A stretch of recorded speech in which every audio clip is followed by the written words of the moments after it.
नमस्कार, मैं हूं आपके साथ पूर्वी राय और आप देख रहे हैं महाकाल एक्सप्रेस। दिनेश का कहना है कि उनके घर और ऑटो गैरेज के पीछे स्थित इस बेशकीमती जमीन पर करण थनवार ने कब्जा कर उसे होटल का रूप देना शुरू कर दिया है। इस पूरे खेल में नगर निगम के गैंग प्रभारी मोनू थनवार की भूमिका पर भी सवाल उठे हैं, जिन्होंने कथित तौर पर पद का दुरुपयोग कर न केवल साजिश रची बल्कि पीड़ित की दुकान का सामान भी जब्त करवा दिया। हैरत की बात यह है कि सरकारी रिकॉर्ड में दर्ज गली और धार्मिक चबूतरे का हक त्याग कर षड्यंत्र पूर्वक रजिस्ट्री भी करवा ली गई, जिसमें आशा बाई, जितेंद्र और मोनू थनवार के नाम शामिल बताए जा रहे हैं। पीड़ित का आरोप है कि शिकायत करने पर उसे आए दिन धमकाया जा रहा है और अब उसके निजी मकान पर भी कब्जे की कोशिश हो रही है।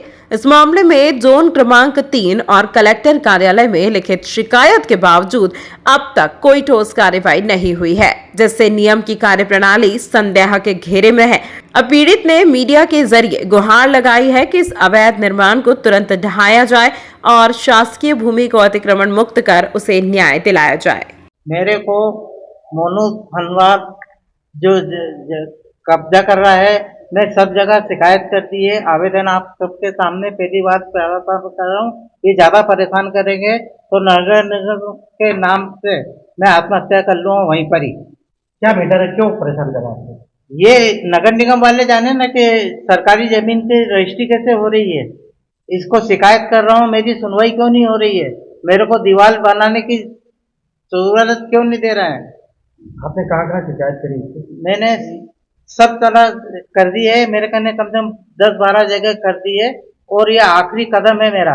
अगर आपके माध्यम से अगर नहीं सुनते हैं तो मैं वहाँ पर आत्महत्या करूँगा। ये बताओ, आपने बताया कि कारण करके ये अनिल धनवार करके था जो मतलब वो शांत हो गया है, उसका लड़का, वो मेरे को बहुत ज्यादा परेशान कर रहे हैं और बोले हमारे कहने सब तरह की रजिस्ट्री है, कोई पूछने वाला हो तो हमसे पूछे। तो कोई पूछने वाला नहीं है नगर निगम में, नगर सुन नहीं रही है। कहाँ का मामला है? उज्जैन गदा पुलिया महाकाल मंदिर के 400 मीटर तक। क्या नाम है आपका? मेरा नाम है दिनेश कुमार रायकवार। अभी वर्तमान में क्या? मेरे को धमकाया जाता है, मेरे को खड़े भी नहीं होने दे रहे हैं वो लोग। और नगर निगम को शिकायत कर चुका हूँ और आप लोगों के माध्यम से पहली बार आपको, और नहीं तो इसके बाद में मैं मेरी दुकान पे मरने के अलावा कुछ भी नहीं है, क्योंकि मेरे कहने कोई भी नहीं रहता है। इसी क्रम में महापौर मुकेश टटवाल, नगर निगम अध्यक्ष श्रीमती कलावती यादव, निगम आयुक्त अभिलाष मिश्रा, जल कार्य समिति प्रभारी एवं संबंधित अधिकारियों द्वारा गौ घाट फिल्टर प्लांट का निरीक्षण किया गया। निरीक्षण के दौरान फिल्टर प्लांट की सभी व्यवस्थाएं संतोषजनक पाई गई। निरीक्षण में यह पाया गया कि फिल्टर प्लांट के सभी पंप सुचारू रूप से चालू अवस्था में है। साथ ही क्लोरीन, आवश्यक केमिकल एवं ब्लीचिंग पाउडर की पर्याप्त उपलब्धता सुनिश्चित है। पानी की नियमित गुणवत्ता जांच के लिए लैब टेक्नीशियन की व्यवस्था भी उपलब्ध है। पेयजल टंकियों की सफाई के दौरान सफाई की तिथि एवं आगामी सफाई की तिथि स्पष्ट रूप से अंकित की जा रही है। पेयजल सप्लाई के दौरान संबंधित सब इंजीनियर एवं टंकी प्रभारी अपने अपने क्षेत्रों में भ्रमण कर पानी की शुद्धता की जांच कर रहे हैं। पेयजल से संबंधित शिकायतों के निराकरण हेतु विभाग द्वारा हेल्पलाइन नंबर भी जारी किया गया है, जिस पर नागरिक अपनी शिकायत दर्ज करा सकते हैं। अधिकारियों ने स्पष्ट किया है कि शहर में शुद्ध पेयजल आपूर्ति सुनिश्चित करना विभाग की प्राथमिक जिम्मेदारी है, अतः शहरवासियों को किसी भी प्रकार से चिंतित होने की आवश्यकता नहीं है। वरिष्ठ अधिकारियों द्वारा नियमित मॉनिटरिंग की जा रही है। इस अवसर पर अपर आयुक्त श्री पवन कुमार सिंह, कार्यपालन यंत्री श्री वैभव भावसार, सहायक यंत्री श्री शिवम दुबे, श्री दिलीप नौधाने एवं उपयंत्री सहित अन्य अधिकारी उपस्थित रहे। समय समय पर इस प्रकार की विजिट हम करते रहते हैं और हमारे जो उज्जैन शहर वासियों को जो पेयजल की व्यवस्था हम करते हैं, जो हमारे गाँव घाट वाला स्टेशन है उसको आज हमने देखा, बाकी सारे स्टेशनों को भी देखा है। हमारी नियमित रूप से टंकियों की सफाई का काम चलता है। यहाँ पर प्लांट की समय समय पर मेंटेनेंस देखरेख का काम बराबर चल रहा है और यहाँ से जो पूरा शुद्ध पानी हम लोगों को पहुँचा रहे हैं। फिर भी किसी प्रकार की कोई समस्या हो तो मेरा आपके माध्यम से नागरिकों का अनुरोध है कि हमारे कंट्रोल रूम पर तुरंत शिकायत करें, ताकि इसका हम निराकरण तुरंत कर सके। हमारा पूरा स्टाफ, हमारे पूरे अधिकारी, कमिश्नर, सभी लोग मुस्तैदी के साथ कार्य कर रहे हैं और सभी अधिकारी पूरे कार्य को देख रहे हैं।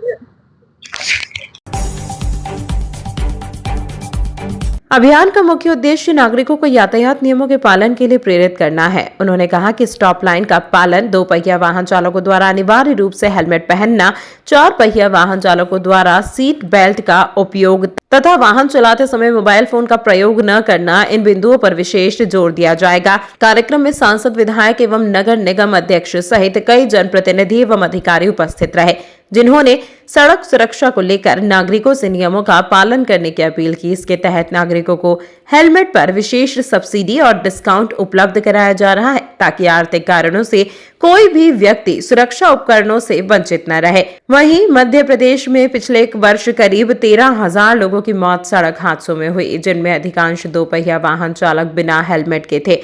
उन्होंने अपील करते हुए कहा कि 300 रुपए का चालान भरने से बेहतर है कि व्यक्ति अपनी सुरक्षा के लिए हेलमेट को नियमित रूप से अपनाए। अधिकारियों ने स्पष्ट किया कि जागरूकता के साथ साथ यातायात नियमों का उल्लंघन करने वालों पर सख्त कार्रवाई भी की जाएगी। ये जो है 1 जनवरी से 30 जनवरी तक सड़क सुरक्षा माह मनाया जा रहा है, जिसमें 2 पहिया वाहन चालकों को हेलमेट पहनने के लिए जागरूक करना है, क्योंकि भारत में प्रतिवर्ष जो है 5 लाख सड़क दुर्घटनाएं होती हैं लगभग जो है इसमें 1.5 लाख लोगों की मृत्यु हो जाती है।